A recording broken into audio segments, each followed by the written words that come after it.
Let me just highlight that today we're going to talk about taxes and subsidies. Next week, we're going to talk about import tariffs. We're going to talk about price ceilings, price floors, price supports, all sorts of different things that governments do that affect markets. And we're going to look at what the implications or the effects of those different types of interventions are likely to be. Now, I will highlight, I'll mention this up front, I think I'll come to it again in a few slides, that we're going to be assuming that the markets are perfectly competitive. And we're going to analyze the effects of these different policies in light of that. Now, we'll relax that assumption from time to time, and we're going to see how things can change when markets are not always perfectly competitive. But there'll be just a few diversions with respect to that. So let me give you a couple of definitions. First, what is a tax? Tax is a government fee collected from individuals or businesses, and it could be a tax based on the ownership of something like property, or the income that you're receiving on your wages, or some other specified action, like you're importing a product from abroad and you might have to pay a tax or a tariff on a particular thing. Right? So governments are very creative and have come up with all sorts of ways to tax us in a multitude of different ways. And I'll give you a list of some of those in a minute. A subsidy is a government payment, and it's made again to individuals or businesses, and it also is going to be based on ownership of something or the income that's receiving or some specified action. And we're going to be talking about things like production subsidies. They'll pay you something if you produce a particular thing, and that's something that governments do from time to time. Now, a couple of different types of taxes and subsidies. Okay, so taxes, if you say, well, what are taxes in the United States economy? It includes things like income taxes, which is probably the biggest collector of taxes in the national economy. You've got property taxes, which are very important for the states. You got Social Security taxes, which, by the way, if you add income and Social Security taxes, that's most of the money that gets taken out of people's paychecks. And it makes up the bulk of government revenue that comes into the federal government. You've got sales taxes. Sales taxes are mostly only implemented by the states, and that's a way in which the states collect money. There are profit taxes. There are import taxes, or also called tariffs. There are commodity taxes on alcohol and cigarettes and gasoline and things like that. And there's, I'm sure, a whole variety of other types of taxes that people might be subject to. Right? So the governments have come up with lots of different ways to collect money from its citizens. Subsidies. Where do we see subsidies? One of the big areas of subsidies is in agriculture. And in fact, the agricultural industry gets in the US somewhere around $60–70 billion worth of subsidies every year. And that's built into the federal budget, right? And that's a big area where subsidies are provided. Energy companies, like oil companies, they get subsidies too, which has been subject to some discussion in the presidential campaign about whether we really ought to be giving oil companies energy subsidies, especially in light of climate change problems. Housing subsidies are provided. Often lower interest rate loans might be provided to lower income individuals. There are healthcare subsidies that are provided, and that could include things like Medicare and Medicaid that actually provide health insurance, if you will, for poor or the elderly. There are export subsidies to help promote exports of certain products. There's a lot of different ways in which the government comes in and says, tell you what, we'll pay you to do something, and try to encourage certain types of activities with those subsidies. All right. Taxes and subsidies can be implemented in two basic ways. First way is something called an ad valorem tax or subsidy. And this is just a percentage tax on the value of something. Okay, so it could be sales taxes, for example, are an ad valorem tax. In Virginia, I think it's like 5% of sales or something like that.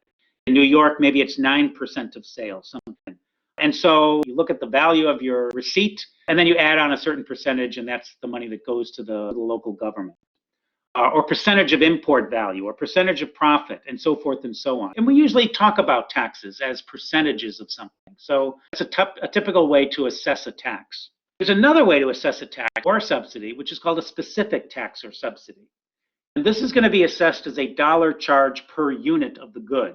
So for example, we do in the United States have a tariff on imports of tomatoes that amounts to 3.9 cents per kilogram of tomato import. So it's measured on weight of the tomatoes being brought in, and then there's a dollar charge per that weight. Or the federal government has a gasoline tax in place, which is, I looked it up, it's 18.3 cents per gallon today. Right? So each gallon of gasoline has an extra 18 cents attached to it because the federal government is collecting a tax. You don't really know that because it's not really reported, or you don't see it at the pump when you actually fill up your tank with gas, but it's in there. It's being paid. And like before, tax or subsidy can be assessed on the amount produced, the amount consumed, or the amount traded. So you can apply it to different aspects of the production or exchange process. And that's often done, and we're going to talk about the distinction about that today. Now, purpose. Why are taxes and subsidies used? Taxes, the primary purpose really is to collect revenue. Okay, taxes date from time immemorial because government operations require funding, and you have to fund it somehow. One way to do that is with taxes collected from the citizens of the country. So this is perhaps the primary and most important reason for having taxes. Now, and that's a good example of why we have income taxes, for example. It's to pay for the federal government and for the way and things that it's doing. Now, when we analyze taxes coming up in a minute, I am not going to be considering what the revenue is being used for, except that we're going to measure its value. But government is there to provide for certain types of public goods. For example, they're there to create a justice system, to have a police and a military that protects us from theft and protects the enforcement of contracts. That's a very important mechanism, institution that's necessary to keep our markets functioning and working effectively. But in order to make the justice or judicial system work, we need to have tax collection in order to pay or fund those particular activities. Okay, that's obvious. The secondary reason for having taxes, though, is to discourage something from taking place. And so for that reason, we have taxes on pollution emissions. We have taxes on cigarette consumption, for example. We have taxes on alcohol. Those are so-called sin taxes to try to prevent or encourage more positive behavior on the part of individuals. We've had tax suggestions for things like soft drinks in New York City, right? To try to get people to eat healthier or consume healthier products. And so there's all sorts of suggestions and discussions about using taxes to try to discourage people from doing certain things. Well, what's the reason for subsidies? Is usually the opposite. You're not collecting any money with subsidies. And in fact, so it's not a revenue thing. So the only reason for using a subsidy is really to encourage something to happen. So you want more solar energy? Provide subsidies. You want housing for low-income individuals? Provide subsidies. And the government engages in this quite broadly. Okay, our analysis. We're going to do something a lot simpler. Too many types of taxes implemented in too many ways, having too many potential effects upon the economy. So we're going to just focus on a simple tax and subsidy. And I suggest you take a public finance course in economics if you're interested in learning more about different types of tax policy, subsidy policies, the government role, how they do their business. What we're going to do is we're going to consider a simple specific tax and a specific subsidy assessed per unit, that's a specific tax or subsidy, on a particular good that's traded in a market. So it's going to be very much like an alcohol or a gasoline tax that gets imposed. It's on a particular product. Government is saying we're going to charge so many cents or so many dollars per unit that gets sold in the marketplace. There's a variety of taxes out there like that, and we're going to use that to just see how does that tax or subsidy affect the outcome in a particularly perfectly competitive market. Right? But those are going to be very similar. Like, for example, we're going to see that a tax is going to discourage that behavior. And we're going to see that a subsidy encourages that behavior. And that's going to be true whether it's a property tax or whether it's an income tax or whether it's going to have those kinds of effects regardless of how or where you're setting that tax or subsidy. All right, so we're going to get a lot of insight on this nonetheless. Okay, do you see price and quantity effects of a production tax? All right, first what we're going to do is we're going to consider alternatively two different ways of implementing a tax in a particular market.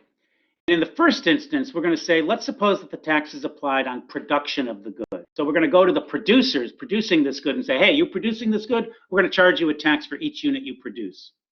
And then afterwards, after we analyze it here, then we're going to come back and we're going to say, well, let's do the same tax, but let's apply it to the consumers of the same good in the marketplace. Let's tax the consumers like when they pay for it at the final retail establishment.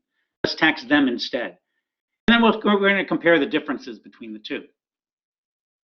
And one of the reasons for doing that is because, a lot of times you say, well, we're going to put a tax on, automobiles, for example. And they say, we're going to tax the producers of the automobiles, the government might say. And you might say, oh, well, that's good, because then they're going to pay tax. I don't have to worry about it. Well, you're going to learn in a second that you have to worry about if you're a consumer in the marketplace. All right, so let's start with production. In the diagram, we have a demand and supply curve and an initial equilibrium at P0 and Q0. Okay, so this is a product market, and this might be something like gasoline. Okay, now the government comes along and decides to put a tax on gasoline. Now, the tax rate is going to be given as the following value. T for the tax itself, it's measured in dollars per pound. We're going to have to make that gallons, but bear with me. So let's change that to gallons because I made it gasoline. Let's change that to gallons. Okay, now I'm going to talk about gallons instead. Now, the tax itself, in the diagram, the tax is going to be given by this distance right here. It's listed right there. Okay, and it's going to be the difference between these two terms, pecans and p-prod, which will have more meaning in just a second. All right, but it's just some tax at some value. Remember that taxes being measured in dollars per unit is measured as a vertical distance along the vertical axis because that's where we're measuring dollars per pound or dollars per gallon. All right, now originally to induce production of Q1, so let's just start with a fixed point, Q1 unit of output. In order to induce that much production, producers have to get this price, P-prod. So P-prod is going to be the price that needs to prevail for producers in order to induce them to produce Q1. Right, but what if they're assessed the tax? So they're saying, okay, well, you can produce Q1 at the price P-prod, but we're going to tax you an additional T amount measured on the vertical axis by this distance. That means that in order to get producers now to produce Q1, you're actually going to have to, with the tax included, you're going to have to get in the marketplace the price P-con, because P-cons is going to be this higher price, which then when you pay the tax, you're going to end up receiving as a producer P-prod. And then you're going to be inclined to produce Q1. In other words, in order for producers to produce Q1, you're going to have to generate a market price of pecans up here. And that's going to be true at any quantity. We pick another quantity over here. In order to get producers to produce this quantity, Q2, you're going to need to get a price here. But the tax is going to mean that they're going to end up over here. They're going to need a much higher price in order to generate that particular quantity, Q0. So in essence, we can imagine that the supply curve is shifted upward to S prime as a result of the tax that's being applied to the producers in the marketplace. Slide. So supply curve S prime is shifted up by T. So you shift vertically up by the amount of the tax to reflect the extra tax that must be paid by producers. All right, now, important, S prime is a function of what we would call the market price now, sort of what you see on the sticker when you go into the marketplace. S prime is a function of that. The intersection of S prime with the original demand curve is going to determine the market price called pecans, okay, and the quantity, which is going to be Q1. If you put that tax in place and the supply curve shifts up, new market price is going to be pecans, producers are going to produce Q1 at that new equilibrium. Right, but firms do not receive the market price, right? Because they have to pay the tax. So they receive pecans at the market, then they turn over this T amount to the government, and they end up receiving P-prod. P-prod is the amount that the producers go home with, right, after paying the tax. And then that's what induces them to produce the Q1. All right, now, pecans, definition. Pecans is the market price, or what I'm going to call it, the consumer price, the price paid by consumers in the marketplace. That's going to be the price on the price tag, we might say. Right? So that's what consumers are going to see and what they have to pay to get out of the store with the product in their hand. That's pecans. P-prod, on the other hand, is going to be used to define or refer to the price that's received by the producers after paying the tax in this case. Right? So they don't go home with pecans, they have to pay the government, so they're going to go home only with P-prod instead. So what's the effect of this tax in this particular case? The effect is quite clear. Consumer price, the price in the marketplace, is going to rise because of the tax. Producer price, the price received by producers, P-prod, is going to fall relative to P0, the initial price. Right? And the quantity traded is going to change from Q0 to Q1. It's going to fall. And that's what we should expect to happen with a tax. A tax should discourage the activity at hand. It does indeed. Quantity traded in the market is reduced. And it's reduced because the prices are split apart between consumers and producers. Now notice, production and consumption prices are different, but the quantity consumed, Q1, is exactly equal to the quantity produced, which is Q1. The quantities still have to be equal to each other in the marketplace. Next. Do exactly the same exercise. But now we're going to do the tax on consumption instead. Okay, so forget this S prime now. We're going to imagine that instead, this tax of T dollars per gallon is imposed on consumption in the market instead. Right now, in the diagram, again, T is still the same difference between pecans and pea prod. It's just helps us in this analysis, you'll see. And originally, to induce the consumption of Q1, consumers have to get the price pecans in the market. So in order to induce Q1 worth of demand, price in the marketplace has to be pecans. That's what you have to pay to get out the door, basically. Okay, but with the tax, consumers have to pay T on top of this pecan. So take the price they have to pay, subtract off the amount that they have to pay, and this is what producers are going to end up receiving instead. Okay, and that's going to induce a lower quantity produced as well. Now, you can imagine then that what's going to happen if you charge the consumers this tax is that the demand curve is going to shift downward to D prime. Right? And this is either the supply curve shifts up and we do the analysis that way, or the demand curve shifts down and we do the analysis that way. It's not both of them. You don't do both of these simultaneously, really. Now, with D prime shifted down, D prime is a function now of the pre-tax or the producer price in the market. So it's not a function of the market price that consumers pay. It's a function of the producer price that producers receive. So when you find the intersection of D prime with supply, it's going to determine a different price than the intersection of supply and it's S prime and D. In this case, it's going to determine the producer price instead. And then you have to take that price, carry it up to the demand curve, to figure out what the consumer price is going to be. Okay, but D shifts down by the amount of the tax, same as S shifted up before by the amount of the tax. They determine then different prices depending on which of these you shift. But what about the final result? The final result, if you ask the consumers to pay the tax, is that the consumer price with the tax is going to rise up to pecans, just like before. The producer price is going to fall, just like before. So consumer prices are going to rise, producer prices fall, and the quantity traded is going to fall with the tax that you assess on consumers now instead of producers. What does that mean? Equivalence. Production and consumption tax, no matter how you assess it in the marketplace. And again, this is a perfectly competitive market because we've got an upward sloping supply curve, and that's what we're describing in this kind of a setting. A perfectly competitive market, a production tax on a product is equivalent to a consumption tax on the same product. It doesn't matter who you tax. Price changes for producers and consumers are going to change equivalently. And there's a better way, I think, to analyze the effect of this tax now in this diagram. Forget about S prime. Forget about D prime. You don't need to use those at all. I think they're problematic because they're confusing. You've got to keep track of how this curve shifted in this way. Which price is this a function of now? Which price is being determined by the new intersection? It can be very confusing. So what I choose to do is to give another technique for how we evaluate the effects in the marketplace. And that other technique is to do the following.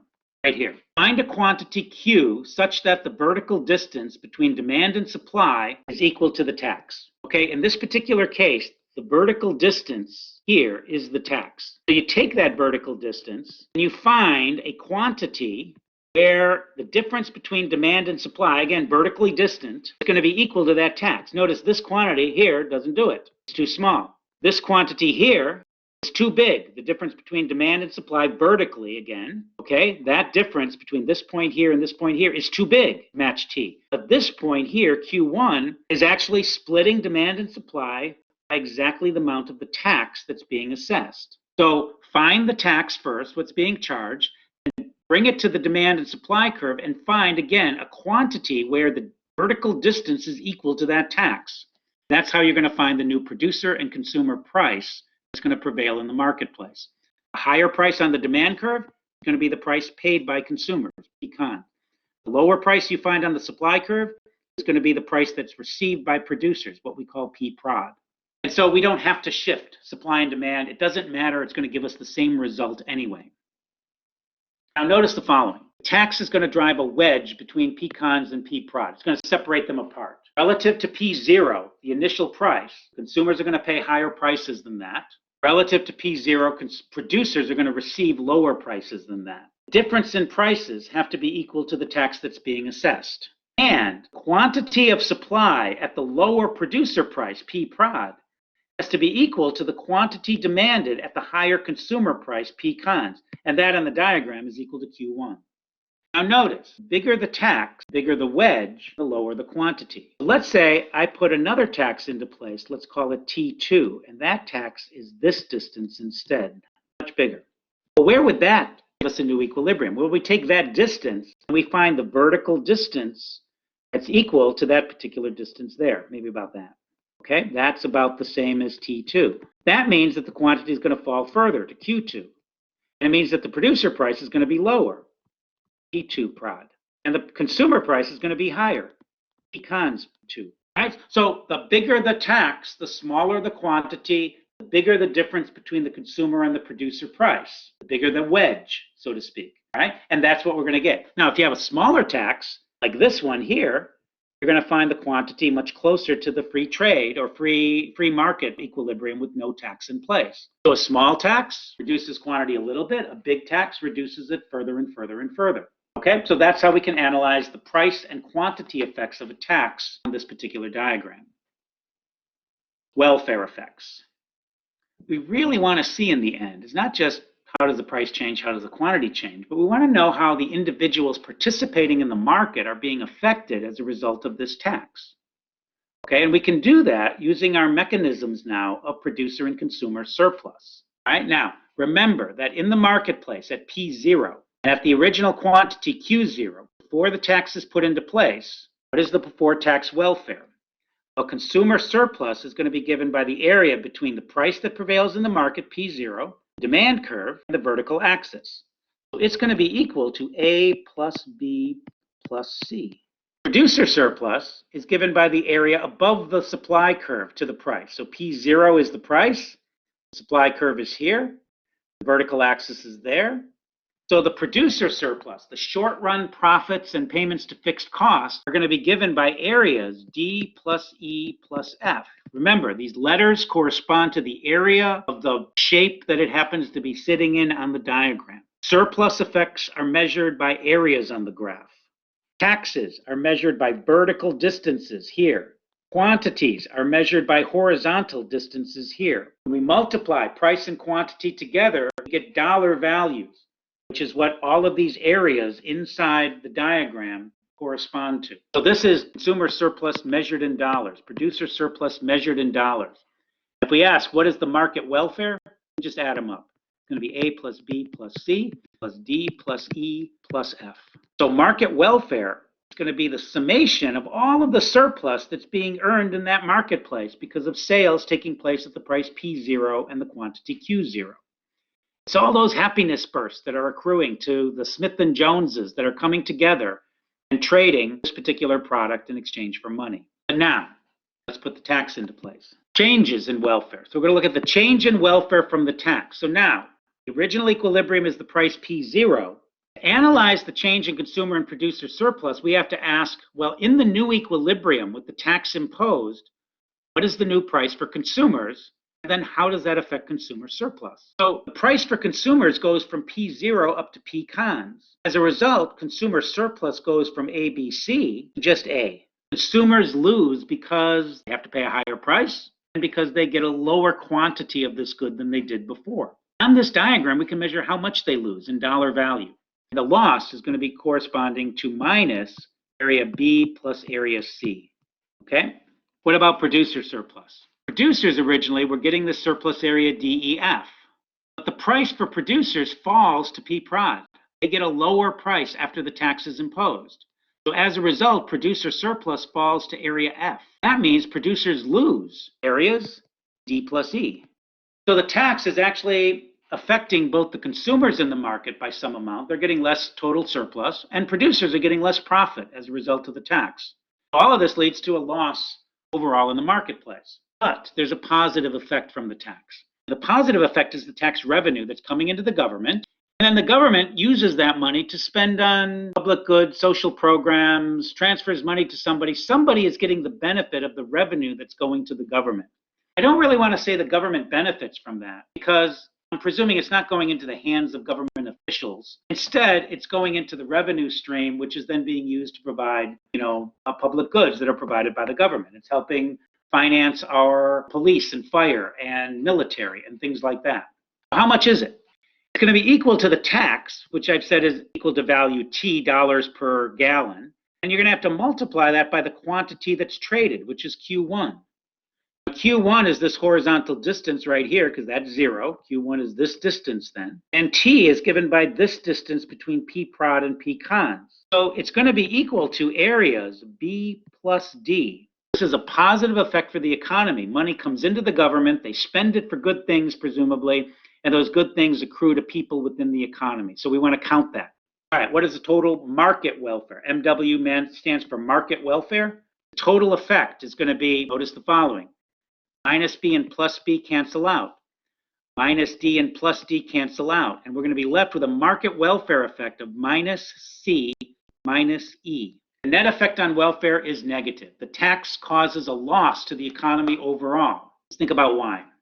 Those net negative effects, the minus C minus E that we had before, so C and E, those net negative effects are called deadweight losses by economists oftentimes. So learn that term.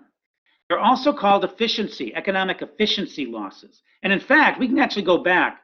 Since this C is this little triangle that appears next to the demand curve, we would call this a consumption efficiency loss. This area E is next to the supply curve here. We're going to call that a production efficiency loss. All right, so there's efficiency losses corresponding to this loss because of the tax. So we're losing economic efficiency because the tax is imposed. Now, why? What's going on? Remember that the height of the demand curve is representing the willingness to pay on the part of consumers. And the height of the supply curve vertically is measuring the willingness to sell. And the difference between the two corresponds to the surplus that's being split up between the supplier of the good and the consumer of the good.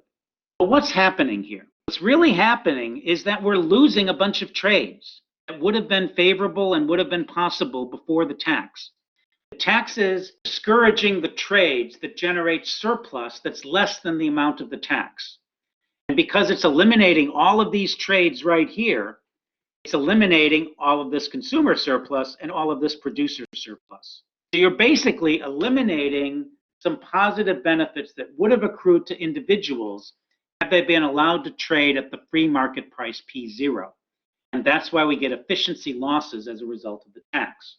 Now, we are measuring the fact that that tax generates revenues. We're counting those revenues as a good thing for the economy overall.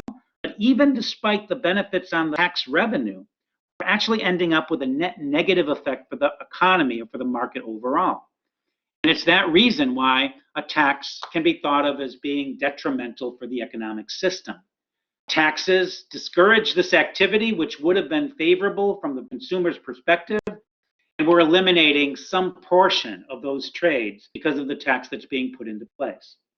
Now, a little bit later in the course, in a few weeks, we're going to be giving some specific reasons for using that tax, like, for example, to clean up pollution in a particular industry.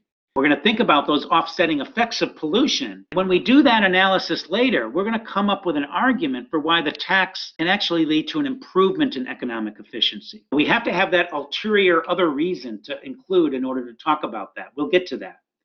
Right now, we're talking about the effects of the tax in a so-called perfectly competitive market setting. So this is a market where there are no imperfections, no problems to correct for.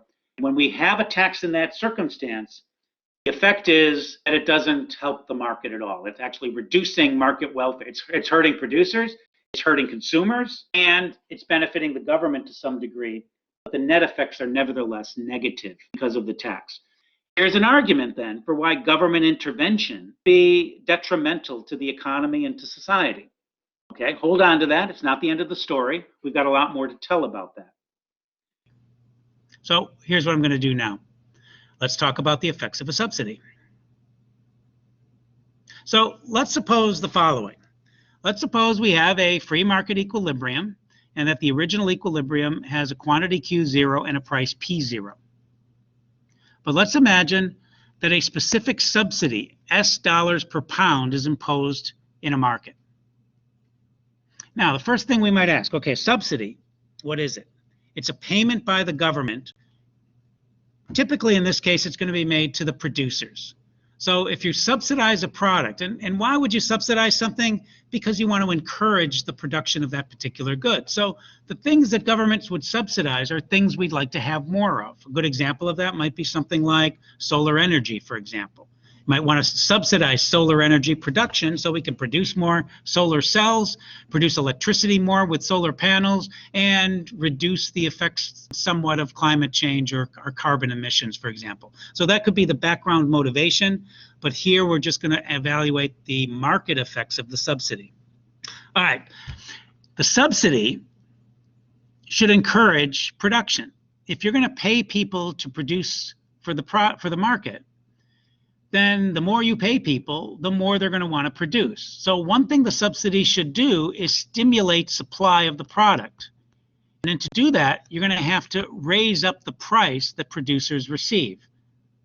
So the producer price is going to get lifted up because of the subsidy in the market, and that's going to encourage extra production. Secondarily, though, we might think, well, how are we going to sell that extra production to consumers? If the price at P0 were maintained, consumers are only going to want to demand Q0. But if we stimulate production up to QS, then we need to induce consumers to purchase that. How do we do that? Well, the way that can come about is if the price paid by consumers actually falls. So if the consumer price falls and the producer price rises, then production can rise up to QS, and consumption demand can also rise up to QS. And that's what we think will be the effect of the subsidy on the prices in the marketplace. So whereas a tax is going to drive the consumer price upward and the producer price downward, a subsidy is going to do the reverse. It's going to drive the producer price upward and the consumer price downward. The difference between the two ultimately has to be equal to the amount of the subsidy that's being provided. Small subsidy gives us this amount QS. If we put a bigger subsidy into place like this, we're going to get an increase in the quantity up to QS prime, let's say. All right, so the bigger the subsidy, the more we stimulate production and consumption in the marketplace. Okay, those are the market effects on price and quantity. Let's calculate and look at the welfare effects of the subsidy. First thing to note, consumer surplus originally is given by this area, marked off with my marker on the diagram. Producer surplus after the subsidy, producer price falls to Pecans. The demand curve is over here. So consumer surplus afterwards is going to rise up to this level here.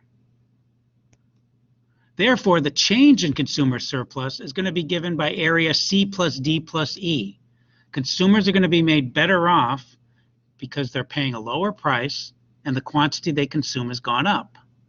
And the surplus increase is equal to C plus D plus E, listed here on the left-hand side. Let's clean it up and do it again. Producer surplus. Producer surplus originally is given by this area, marked off in my sketching on the diagram. Because of the subsidy, though, the producer price they receive with the subsidy goes up to P prod, expanding their production out to Q sub S. Therefore, producer surplus becomes this larger area given here. What we care about is the change because of the subsidy. And in this particular case, producer surplus goes up by area A and area B, indicated over here. Change in producer surplus is plus A plus B. Okay, so if we stop right there, it looks like we've hit upon a policy that's really great because we're actually benefiting both producers and consumers in the marketplace. All right, but there is one more effect we have to evaluate, and that is the revenue effect, expenditures by government. The revenue effect is going to be negative in this case. I'm going to consider this to be negative revenue or expenditures that have to be made. It's expenditures by the government, but the government has to get that money from somewhere. And the typical source of that money is going to be the taxpayers of the economy or society itself. So in order to make the subsidy payments, the government has to get money from the taxpayers. Now, you might say, hey, wait a minute. You don't need to get that money now because the government could borrow the money, and therefore the taxpayers don't today have to pay for it. That's absolutely true, except that future taxpayers are going to have to come back and pay for those debts that have been taken out to date to pay for the subsidy. So eventually, somewhere down the road, taxpayers are going to have to cough up the money to pay for these particular subsidies. Next, what is the subsidy value itself? The subsidy revenue, or the expenditures, let's call it government revenue, is going to be equal to negative the subsidy rate times the quantity that's being produced with the subsidy in place. So it's going to be S times Q sub S. S times Q sub S. S is this distance right here, or this distance here. And Q sub S is the distance from the origin out to QS, which is this distance here. So if we said, how much does the government have to pay out to induce this new behavior? The answer is going to be this entire box that's listed here, the rectangle, A, B, C, D, E, and F, which is what's listed right there.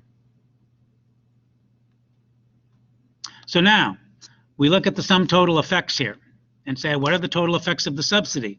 Well, we can see from the evaluation here that a plus C on the first line cancels out with a minus C on the third line. A plus D cancels with the minus D here. Plus E minus E. Plus A minus A. Plus B minus B. And we're left with one term, namely a negative F. Now it says positive F right there, but remember this is in parentheses, and there's a negative out here because the revenue effect is negative.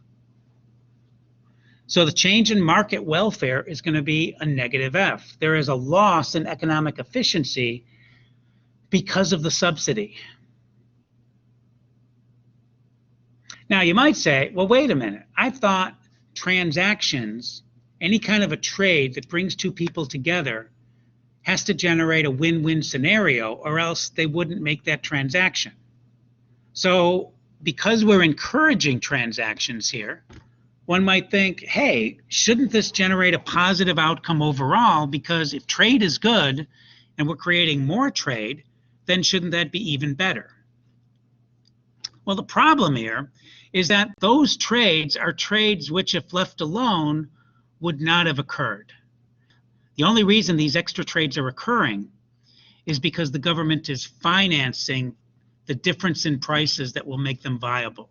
So it's true that producers and consumers are both getting a little bit of surplus by trading this extra amount, but they're getting that extra surplus because the government is paying money in order to make it possible for that to be a welfare improving transaction for the two of them.